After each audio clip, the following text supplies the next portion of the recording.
Stories impacting Montrealers. News impacting Montreal. The Elias Makos Show. News Talk Radio. CJAD 800.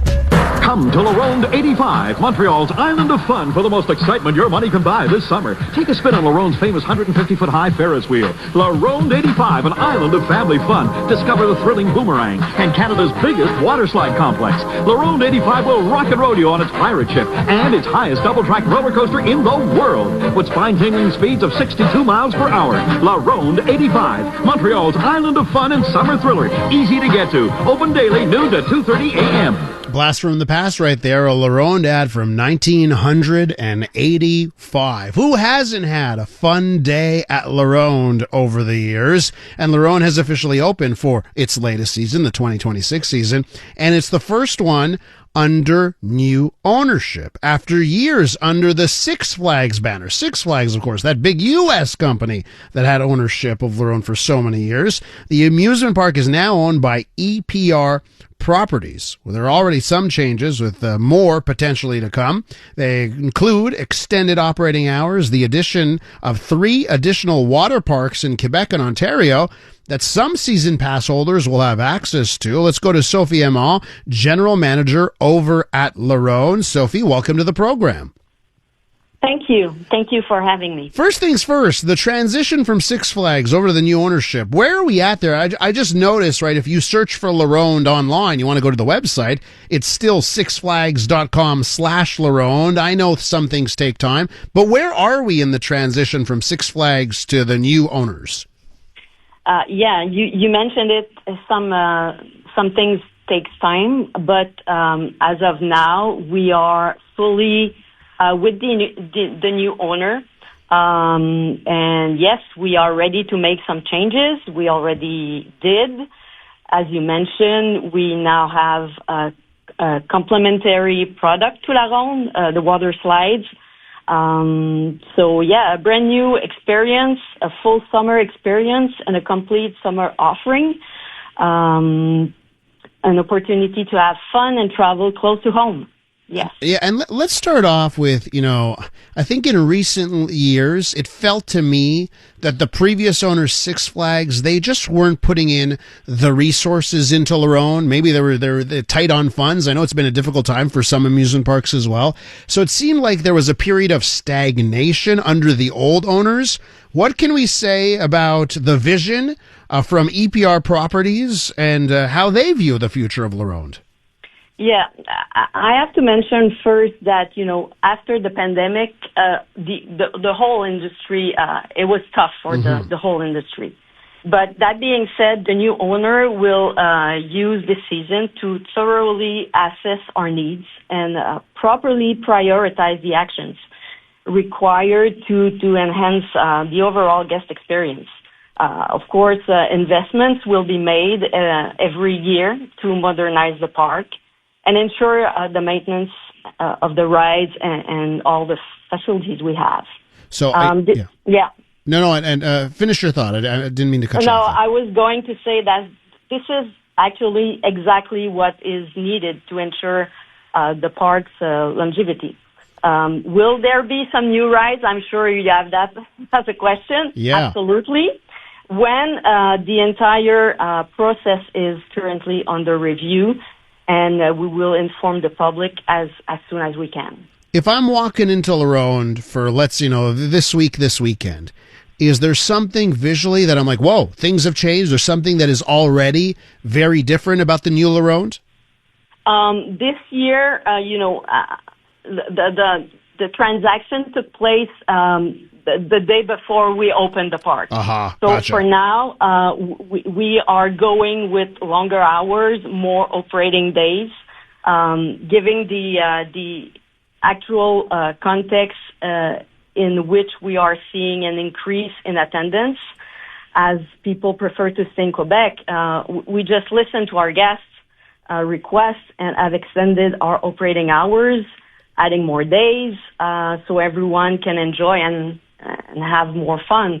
And of course, the addition of the two water parks is a great thing. Okay, and I want to get to the water parks. I'm already getting questions on the text line about the water park aspect. But for fresh new rides, right, for the thrill seekers that want to go on roller coasters and the like, that's part of the long-term vision of La Ronde. Long term, but we are currently investigating. We want to add rides, of course, in the near future. You don't buy a ride like you buy a house. This takes time. We need to place orders, but we are currently, I can assure you that we are looking at that right now. All right, let's talk about the big advantage that comes through the new ownership as a result of other properties also owned by the new owners. All right, let's talk about the water parks and how people that are, want to buy a pass can take advantage not just of La Ronde, but some other attractions. Let's get into that. Right. So our newest product, the Gold and the Prestige Pass, Season Pass, are now including unlimited access to La Ronde, Valcartier, and Calypso, as well as another park that is a little bit far, near Toronto, the Wet and Wild water park. So if you purchase a Gold and a Prestige or a Prestige Pass, unlimited access to all those parks. So we are four seeing parks a lot now. of guests from these parks already. And I guess I'm looking at the three passes, right? The Argent, the Silver, and then the Gold pass. And $60 you just get La Ronde, and then for $85 you get La Ronde and the three water parks. So I guess what you're trying to do here is a value proposition, right, for people who want to have multiple options. Yes. A value proposition, it's a new thing. It's what we see a great value in it. So we're now part of that family. So that's the way we are welcoming and offering, complementary product to what we are doing best here is thrill seeking and rides. And just to the listener asked, so water slides included with the Gold Pass, do they require separate? So you buy the Gold Pass, you get the water slides. Just to answer that listener definitively. Yes. Great. I have a question here from a listener about parking. And they'd mentioned a previous experience at La Ronde where the parking was the turnoff, paying a lot for parking, even though they had bought the pass to actually go to La Ronde. What about that end? Have you made any changes to parking under your various passes? No, parking stays the same, but guests have the choice. We do have a metro station in front of our door, so they have a choice. And of course, our parking lot is so small. We have limited parking spots, so that's the way we have fun to not jam the bridge and things like that. So yeah. Wait, what about the? I'm just reading. I'm on your website here. The Prestige Pass, right? That's above Gold, right? That's the $135 a year for Prestige. It says park stationnement privilège gratuit. So there's free parking on one of the passes, unless I'm reading this wrong. No, you're right, but this is based on a first come first serve. As I mentioned, our parking lot is small, but yeah, they do have free parking with that pass. What's the response been so far early in the season from visitors? Our guests are delighted by the opportunities now available to them with the offering of Valcartier and Calypso. We are also seeing many new guests from these parks who now have the chance to enjoy a thrill ride and experience for the very first time. So that's cool. It works both ways, right? It's not just the La Ronde people going to Valcartier. It's vice versa as well. Okay, Sophie, listen, good luck for the future. Let's catch up again maybe when you've got announcements about new rides, and thanks for coming on today. Thank you. Thank you for having me. Sophie Emond, General Manager over at La Ronde. When we return on the Elias Makos Show, we're going to take a look at Investissement Quebec, okay? It's a Crown corporation. They are supposed to make you and all Quebecers lots of money. One thing they're certainly doing of late is handing out bonuses. But are we getting our money's worth? We're going to find out next. Listen,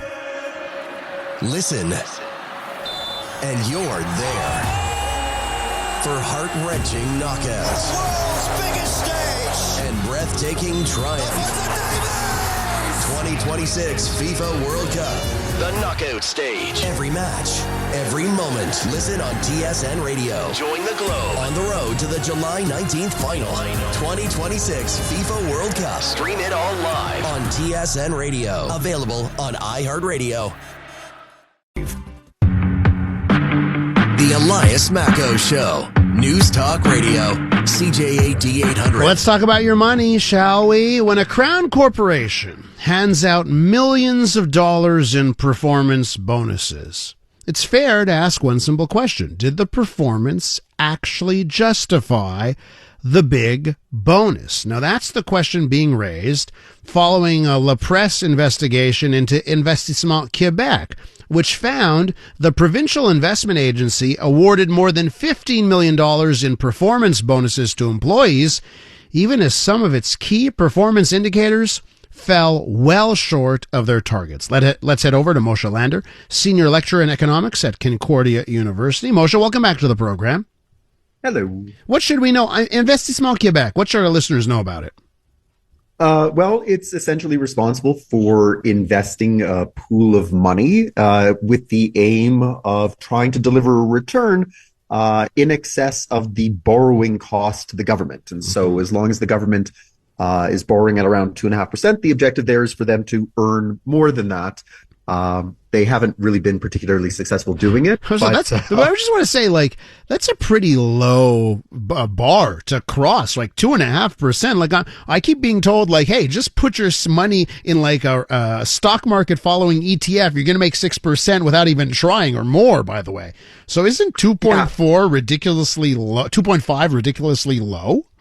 It is. They are extremely risk averse because they are a government agency, and so they have to deal with government accountability. So you can't be investing in crypto or anything crazy like that. Yeah. And yes, for anybody who has their pensions tied to that stuff, the returns are paltry. I can tell you, 5 years working for the Alberta government, when I see what my pension returns are, it's shockingly low. Like, you could accidentally fall into better returns than that. And remember that in the last 3 years, a couple of years, I think they even had negative returns. Like, that's impossible. Trump's in the White House. The stock market is booming. How can you not make more than just the rate of inflation? But okay, so let me just ask you, what's different here between Investissement Quebec? What's different between them and, let's say, I'm looking at Caisse de dépôt, or I'm looking at the Ontario Teachers Pension Fund? The Ontario teachers just made astronomical amounts of money, pardon the pun, on SpaceX, by the way. That seemed to have been probably a risky bet when they did it. So do they have different ways that they're supposed to invest? These are all, government, quasi-government bodies.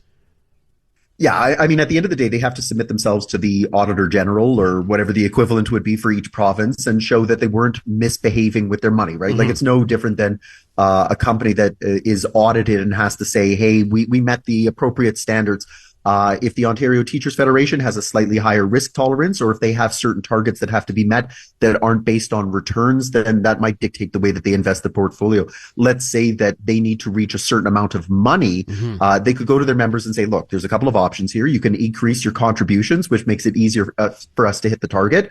Or we'll keep the contributions low, but we just have to take on a little bit more risk. And that's essentially what anybody votes for. It's no different than a private corporation that if you have your pension money that's invested, you get some say in how that's invested. And depending then, even there, you can pool it out that some people will say we'll invest in the high risk, high return option. And some people that are, say, really close to retirement might say, I want the low risk, low return option to make sure that at least I can retire in the next couple of years. But based on, the results of Investissement Quebec, would you say, shut it all down, get rid of the head count that you're paying money for, and just put it into a balanced ETF that has stocks, that has bonds, just follows everything, low risk or medium risk?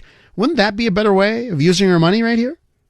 Yeah, absolutely it would. And I think the problem is that you have to stare down then the people that you're going to lay off. And laying off people in the public sector is extremely difficult, right? The unions are very, very powerful and they're always going to resist that sort of thing. And even when you confront them with the evidence that you're doing a terrible job and it could be done better on automation or with just a monkey running the show instead of actual human beings, that's the type of thing then where the pushback is, yeah, but or there would have to be some buyout, and then that's going to lower the return as well because you have to pay that buyout. And all of a sudden, next thing you know, it's let's just stick with what we've got. But of course, the other problem too is even if you decide that you're going to eliminate those people, you still have to have somebody who's ultimately running the show, or at least pressing the button or watching the screen to make sure that nothing happens. Yes. And that's really going to become highlighted. Say if the stock market melts down, then it's going to be, where were all the people to stop this from happening? So let me just ask you, though, if this is par for the course, right? So senior management, 21 people in senior management will share $1.8 million of bonuses. Another $5 million will be shared by 150 managers. Is this just how this industry is, this investment industry works, and we just got to live with it? I never recall anybody not getting a bonus when it came to government. It didn't matter how you performed. It was almost like an expectation. And so it's funny because the whole idea of a bonus is that it should be an add-on for performance or for achieving some metric. In a lot of cases, it just becomes a standard part of the salary structure. And so it's not really a bonus anymore. It's just an expectation. That's a bit of a problem too. If you're not going to tie those bonuses to performance, or if you're not going to say that when you have a bad performance, you're not going to get that bonus, then yeah, this is essentially what government becomes. And if nobody's paying attention or if nobody's demanding accountability, then it goes unnoticed. And it becomes more and more acute of a problem because all they'll do is just increase the amount of bonuses that they get, saying, well, if you didn't notice at this level, why would you notice if I add on an extra 10 grand? Yeah. And at some tipping point, then they say, okay, we get it. We'll just scale it back a little bit. By then, the damage is done, though. With Moshe Lander from Concordia University, we're looking at Investissement Quebec and their paltry earnings making money for the Quebec government here. So let me just go through the last 4 years. 2023, they lost 4.8%. Okay. Their portfolio went down in value by 4.8%. 2024, up by 2.6. So paltry number, but above the 2.5 threshold. 2025, 0.3% is how much it went up. And then last year, 7.4%, or this year, 2026, 7.4% at a time when things are going up much more than that. What would be your advice, Moshe? If you have to keep the bodies there, if you got to keep the head count, what would be your advice so that those bodies turn things around? Transparency is huge. I think that's the type of thing that it's not just enough to give me the headline return. It's show me dollar by dollar where that money is going, how you're investing it, and defend yourselves. You should be under regular scrutiny, whether that's from legislative committee or whether that's through the press asking people for an explanation of what you're doing with that money. If you show that your money is being invested in SpaceX and yet you somehow only return 0.3%, okay, then I have different questions. What are your administrative costs that are allowing this to eat up all of those returns? If you're investing in Hydro-Quebec, then are you really investing, or are you an arm of the government that's providing financing then to other government agencies to allow them to operate? That's where transparency comes in. And when you see exactly the breakdown of the portfolio, when they made decisions to buy and sell, and you can compare it against other metrics, say at banks or financial houses, then we can say, okay, you're doing a good job, but this is the problem, or you're doing a terrible job, and maybe those 150 people need to be replaced with 150 more competent people. Moshe, listen, I have to leave it there. I want to thank you for coming on and chatting about this. I do find this stuff fascinating to see the paltry results here from a body that should be doing better. Thanks so much.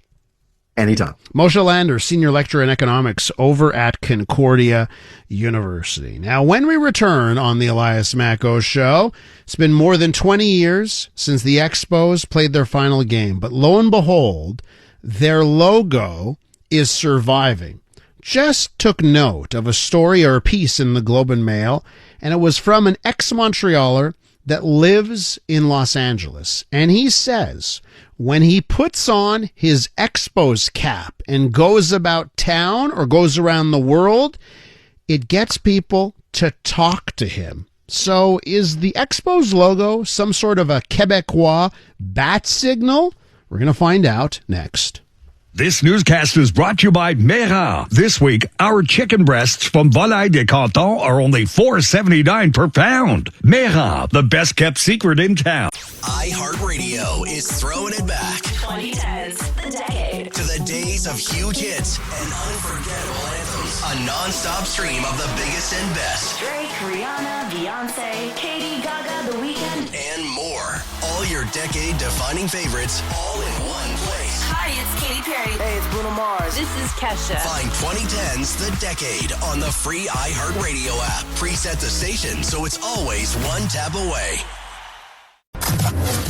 Missed something? Subscribe to the Elias Makos Show podcast to catch up. Available on iHeartRadio and wherever you get your podcasts. If you could pick one piece of clothing to tell the entire world, I'm a Montrealer, talk to me, what would that piece of clothing be? Now, we talked about this on the Big Five, and we talked about the Expos logo and the Expos cap. Turns out, you wear an Expos cap, and you go places, people will spot you, they will talk to you, and it is some sort of like Quebecois bat signal. When we return on the Elias Makos Show, we're going to be speaking to Adam Steinman, former Montrealer, left Montreal as the ice storm was hitting, true story, ended up in the U.S., making it big in TV and film production, and he's going to talk to us about his latest piece in the Globe and Mail, about the power of a Montreal Expos baseball cap. That's next. Listen wherever, whenever, on your radio. Online at CJAD800.com. On your smart speaker. Playing CJAD. Or your phone. Through the iHeartRadio app. Where and when you need us. This is News Talk Radio. CJAD 800. Listen. And you're there. For heart-wrenching knockouts. World's biggest stage. And breathtaking triumph. 2026 FIFA World Cup. The knockout stage. Every match, every moment. Listen on TSN Radio. Join the globe on the road to the July 19th final. 2026 FIFA World Cup. Stream it all live on TSN Radio. Available on iHeartRadio. Listen. And you're there. For heart-wrenching knockouts. World's biggest stage. And breathtaking triumph. 2026 FIFA World Cup. The knockout stage. Every match, every moment. Listen on TSN Radio. Join the globe on the road to the July 19th final. 2026 FIFA World Cup. Stream it all live on TSN Radio. Available on iHeartRadio. Stories impacting Montrealers. News impacting Montreal. The Elias Makos Show. News Talk Radio. CJAD 800. Well, for those of you who get to travel, let me ask you a question. What's the one way you could spot a Montrealer no matter where you are? Is there one piece of clothing that would be the dead giveaway that you're looking at a Montrealer? There was a piece in the Globe and Mail that got my attention because, boy, it seemed like it was written for me. Here's the headline. It's a hat trick. Wearing my Expos cap in L.A. draws out all the expat Montrealers. And the person behind that piece in the Globe and Mail joins us now on the show. Adam Steinman is Executive Vice President of Global Formats and Acquisitions at Blink49 Studios, lives in L.A., former Montrealer, and he puts on his Expos cap all the time with good reason. Adam, welcome to the program. Thank you so much. It's such an honor. Have everyone in Montreal, all my family, just waiting to hear this. And so exciting. And I'm wearing my hat right now. Now, started off as a way to cover my very early male pattern baldness, which happens to men of my age, and then just became this amazing secret handshake. And I couldn't. I can take it off. I love how you put that. It's an amazing secret handshake. But first things first, I want to talk about your journey to Los Angeles. So you're a Montreal boy, and you got out of this city. And I have this right? You left when the ice storm started in '98? It was actually the night, and I often think it's sort of a story I tell myself. It's apocryphal, but was actually, and listen, I was a struggling filmmaker, was heading to New York to take a class, at NYU after having a bit of a documentary career in Montreal. But I got on the Greyhound, and just as we were passing Plattsburgh, and they make you get out and do all the frisking, the ice storm started, and I remember the next day, looking back and thinking, I don't quite know if I can handle that weather again. Wow. But it felt like a meaningful way to leave. And I come back often and still have family there. But yeah, grew up in TMR, went everywhere, the whole thing, went to McGill, was taken sort of under the wing of a great documentary filmmaker named Gary Beitel. And fell in love with film in Montreal. I mean, yeah. Wow. And the rest, as they say, is history. So you end up in LA, and you end up in LA, successful career, but Montreal doesn't leave you. Okay. And the Expos leave. By the way, the Expos did. The Expos left now 21, almost 22 years ago. But for some reason, that Expos logo, that Expos hat has become, as you put it, that secret handshake. When did you figure out that if you wanted to connect with a Montrealer wherever you were, all you need to do is make sure you're wearing that cap? I mean, it's funny. Very soon after coming to LA, I spent 10 plus years in New York, and it didn't quite have the resonance. And I think possibly because there might have been a sort of like fiercer rivalry, but in LA, I think because there's so many Canadians, especially Canadian writers and TV people. I remember when I had my first kid, Noah, we were at the park, we were on the slides, and some guy came up to me, and he was wearing the baseball cap, I was wearing the baseball cap. In any other world, we wouldn't talk to each other in LA, right? You never know what's gonna come at you. But he introduced himself. He's a sitcom comedy writer. I told him that I was making, international TV shows, and we bonded, and our kids started playing, and it just kept spiraling. And then, most recently I found this Italian restaurant. I've been going there probably for 7-8 years. It's called Il Segreto. And every time I go in there, and this is in the article, the welcome I get from one of the waiters, this guy named Nicola. He's an actor. He came here as an actor from Ville-Émard, and honestly, I sort of forgot what Ville-Émard was. I didn't remember the neighborhood. He's a great character actor. And every time I come in, and sometimes to the frustration, I think of the owner who wants him to continue. He gives me a hug. He calls me paisan. I call him mishpacha. We laugh and we talk about the Orange Julep, the Expos, the '94 Expos, Blue Monday. We go through this almost like emotional litany of Expos moments and Montreal moments, and it's great. And I absolutely go to this restaurant because I know Nicola will be there. And then sort of the weird coincidence was, after this happening a few times, my wife said, "You know what? You really should write an article. Just write something about it." And one night, a few months ago, a bit of insomnia, I started writing in the middle of the night. The next day, I show up at a different Italian restaurant, and who greets me? Nicola works there as well. I had no idea. Had to be a sign. I was like, you know what? I have to write about this. And just yesterday, on 4th of July here, I was getting ice cream with the family. These two bikers, all tatted up, sitting there looking at me. I looked at them. I was like, something's about to happen. And the guy looks at my cap and he's like, Pedro Martinez, Expos. He's wow. like, they said he was too small. I never thought he was. And listen, I'm a big baseball fan, but oftentimes I have to keep up and sort of like, because some people are deep in. And this guy, these two bikers, who right off the freeway stopped me. And it's this great moment of commonality. And I see it again and again. I saw it at a movie theater recently with a security guard who stopped me, and I thought maybe I had refilled my popcorn too many times. And he said right away, he grew up in New York, and obviously you have the Gary Carter commonality, and that brings people together too. You mentioned Gary Carter and the kid, and people just start to cry. You just start to cry. It's so incredible here with Adam Steinman. He's a former Montrealer, now lives in LA. Just penned a piece in the Globe and Mail about the power of the Expos cap, and when you're wearing that cap with the Expos logo, how it allows you to connect with Montrealers or people who adore Montreal around the world. Now, Adam, you're in LA.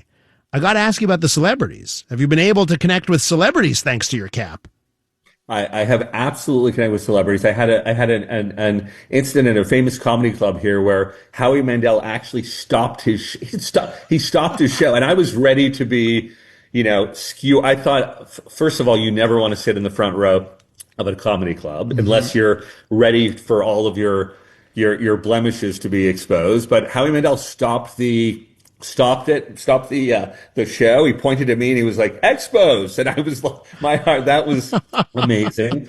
I had a great moment this wasn't here, it was in weirdly, so odd, a Winnipeg hotel. I was there on a shoot or at a conference. And my all-time favorite Kids in the Hall, Kevin McDonald, saw the cap. And we started talking, and we ended up developing a sort of an idea, and it ended up not like a lot of things in LA. You're in development, but we came up with an idea about training people from Winnipeg to go to Mars because it's just that cold there. But that all happened because he recognized my Expos cap, and we started reminiscing, and it constantly, and it's of a certain generation, and it doesn't even have to be Montrealer. So if you're. But then I get surprised. Usually it's if you're over 40, they'll stop me. Absolutely. And they'll reminisce. They're former Montrealers. Again, I think LA has the second biggest Canadian population outside of Canada, right? So there's a lot of Canadians here. But then you have people there are some people who just love the logo. Some people who are huge baseball fans. But it just always, there's this disarming thing, and they're good people if they stop you. There's just something. Well, I don't know what it is. To be an Expos fan on top of it, they must be good people, right? Because there's something about it. Well, Adam, I have dads who come to me and say, you know what, I wasn't a fan, but it was the only logo we were able to get for the money for our little league, and now we're big fans. I guess it's slightly cheaper, for a team that's not currently in play. But I have a lot of kids now here right here in Encino playing Little League who know the cap because that's the team they're playing on. They're playing on the San Fernando Expos. I got to tell you something. I really enjoyed reading your piece in Globe Mail. Talking about getting a donut or sitting at the Little League game and how the Expos cap gets you to connect with all types of people. How many Expos caps do you have? To wrap this up here, you're wearing a really snazzy, fun fashion cap, which is all black with the neon green E. Do you have multiple Expos caps in your repertoire? I have many, and devastatingly, because I could be a little absent-minded, I've lost a few. But luckily, every time I come to Montreal, I probably have 6 or 7, and some of them are weirdly colored. There's one that looks more like a Padres hat, and I have, of course, the old school colors, but I'd say I have 6 or 7, and they rotate, and I'll sadly lose one and go to Montreal and pick up one on St. Catherine Street. But I love wearing it, and honestly, it makes you feel not as homesick because I'm always home. Montreal will always be my city, and it's definitely. Listen, I do a lot of work. I do a lot of work in Quebec television. You put this on right away, it opens up the floodgates. They know you're good people. It bridges the language barrier. There's something. You're one of us. You got an Expos cap. You're one of us. There's this quirky thing. It's like part of a secret society that's not weird. Adam, I have to leave it there. Really great talking to you. I'll share this on my social media, on my X. I'm going to share the link to the Globe and Mail article. It's called "It's a Hat Trick. Wearing my Expos cap in LA draws out all the expat Montrealers." Be well, Adam. Thank you so much. Former Montrealer Adam Steinman right there. Canadian women are looking for more out of themselves, their businesses, their elected leaders, and the world around them. And that's why we're thrilled to introduce the Honest Talk podcast. I'm Jennifer Stewart. And I'm Catherine Clark. And in this podcast, we interview Canada's most inspiring women. Entrepreneurs, artists, athletes, politicians, and newsmakers, all at different stages of their journey. So if you're looking to connect, then we hope you'll join us. Listen to the Honest Talk podcast on iHeartRadio or wherever you listen to your podcasts. Time is valuable. Thanks for spending your morning with us. The Elias Makos Show on News Talk Radio, CJAD 800. Getting the new followers on Instagram and on Twitter on X. I will tweet out that link from Adam Steinman about his Expos Cap. Just give me a few minutes. Don't worry, right after the show, I'll make sure that link is out there, a gift link, so you can all read it past the Globe's paywall about the Expos Cap. Let's bring in someone I think owns an Expos Cap or two. Aaron Rand's on the line, the wonderful host of Montreal Now. Hey, Aaron, how you doing? I'm good, man. How are you? I'm doing great. I don't know if you caught our last interview here. Yeah, I caught most of it. And, I wonder if you would agree with Adam's assessment that you put on an Expos Cap, you'll be able to speak with people wherever you are around the globe. Yeah, I mean, I was thinking, that used to be the case. I don't know if it still is. If you had a Canada patch on your backpack, on a bag when you traveled, right? It was the same kind of thing. It was Canada. Yeah. As far as Montreal goes, I'm guessing, probably get the same reaction if you had a Canadians cap on, you think? Well, so here's the thing, okay? So your analogy with a Canada flag patch on the backpack, right? So I'm thinking, what is the equivalent for specifically Montreal? Right. And I would actually argue it's the Expos Cap more than the Habs logo. And again, like to Adam's piece and to what I've heard from other people who now live in the States, the Expos Cap garners more of a reaction than the Canadians logo, because the Canadians still exist. Whereas if you are wearing that Expos logo, there's something up. You must be a Montrealer. So I think there's part of that. The fact that the team doesn't exist anymore makes it even more of a cue that you've got a real Montrealer on your hands. Yeah, I think you're right. I think the other thing, too, is there has been so much done with that original logo compared to, say, the Canadians logo, which has been the same pretty much forever. Yeah. I've seen, every kind of color, scheme, design, including, by the way, over on the weekend, I saw a guy wearing a black Expos hat with the logo in reverse. Yeah. And I thought that is pretty cool. Yeah, so maybe that's why. I've seen it upside down. I mean, I've seen it in tons of music videos as well. There's a bit of a pop culture element to the Expos Cap, which keeps it cool 22 years after the team left. Now, let me just give you one little note here, Aaron, that you may be interested in. Do you remember a very, very old Expo, Ron Hunt? Do you remember him? Sure. Got hit by more pitches than any other player in Major League Baseball. Exactly right. It was hit by a pitch 51 times in 1971. It's the modern record that stands till this day. We're finding out yesterday that Ron Hunt is right now in palliative care. He's in hospice care in the United States. One of those Expos that played for the team 4 years early on in their history and made an impressive impact. Let me tell you a very quick, funny story. Years and years ago, the Expos had what's called Fantasy Camp. I'm sure you're aware of that. Yeah, of course. So we were there, 2-3 years in a row. So what happened the last game or the last day, the campers got to play against some of the Expos. So on that particular game, you got to do it in the stadium so people could actually come. It was pretty cool. I'm pitching that particular day, and Ron Hunt is one of the players in the lineup that we're playing against, right? You got to plunk him. You got to hit him. So that's what's going to happen. So what do? You stay as far away as you possibly can. That's not the point because everyone expects it to happen. I'm throwing balls, outside of the plate. He leaned into a pitch that was about 3 feet outside just to get hit so he could show, hey, I'm Ron Hunt. So, yeah, he was a great guy, too, from what I recall. That's bad news. It's a skill, by the way, to get hit by a pitch, right? A lost art form, getting plunked. Yeah, totally.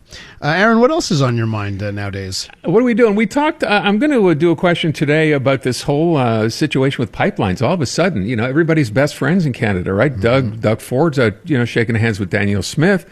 We're going to get a pipeline going to the west. So I had a chance to talk to Christy Clark yesterday. I'm going to replay part of that interview today. She's like, let's go, and pointed out, you know what, Quebec, get up off your backside. You have a lot of natural gas sitting underneath, a lot of resources here. This is time to do it. Well, listen, this is an interesting question, Aaron, because the polling shows that Quebecers are now in favor of natural gas pipelines, especially. But, this used to be underwater for years, and now it's actually polling positively. But when you look at Quebec City and you look at the 5 major parties, There's only one that's on the record saying drill, baby, drill. It's the Conservative Party. The rest are not on the same page as the Quebec public as at large. And I find that interesting. Yeah. Maybe we'll see some more movement from those parties that say they're more economically minded, the Liberals, the CAQ, hello.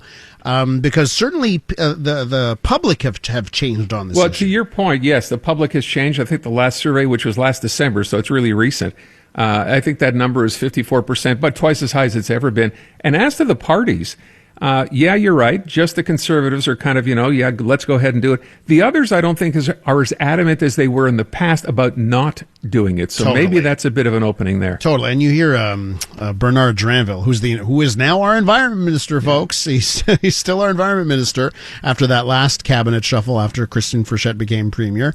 And, he's the guy that said, what did he say? Lâche-moi avec les GES, leave me alone talking about greenhouse gas emissions.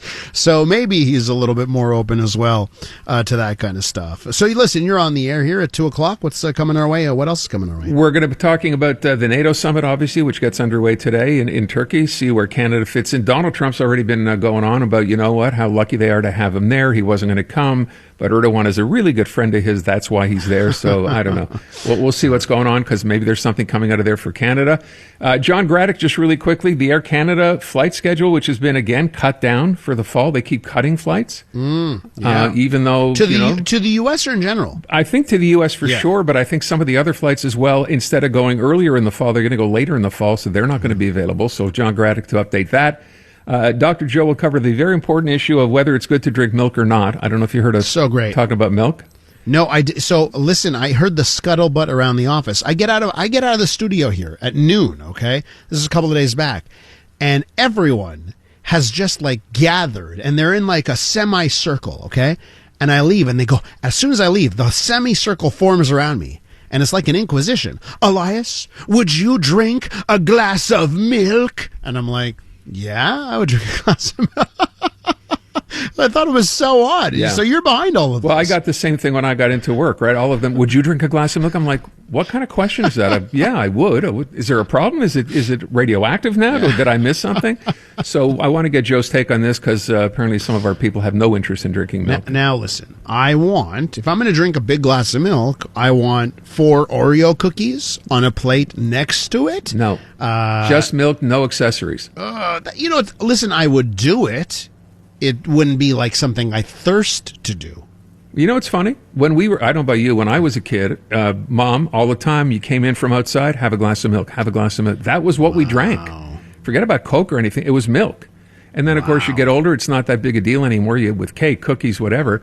I bought fully homogenized milk, 3.8 whatever percent. Oh, that's amazing, yeah. I drank.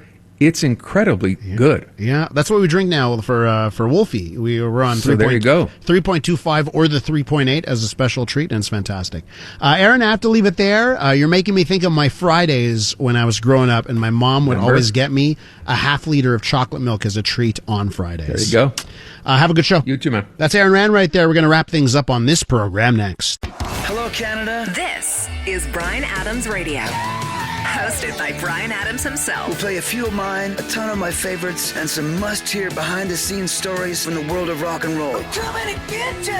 One thing about doing rock and roll so long is you end up meeting a lot of the people that you admire. Sometimes you even get to work with them. It's only love, and that's all. Bryan Adams Radio. I'm coming back to you. Now available on the free iHeartRadio app. Hey everybody, how are you tonight? Sounds great. What I say about the Big Tent is this. I think Charles Milliard definitely is looking for an identity. We've talked about this on the show before, and he's starting to coalesce people around him. Some of them are loose cannons. I mean, this Vigilimana, I'm not sure that guy is going to work out. But the Kakist, I mean, listen, he's used to be a federal liberal, so I don't think it's that big a stretch. What I think is that diversity is really good for politics, and different ideas are really good for politics.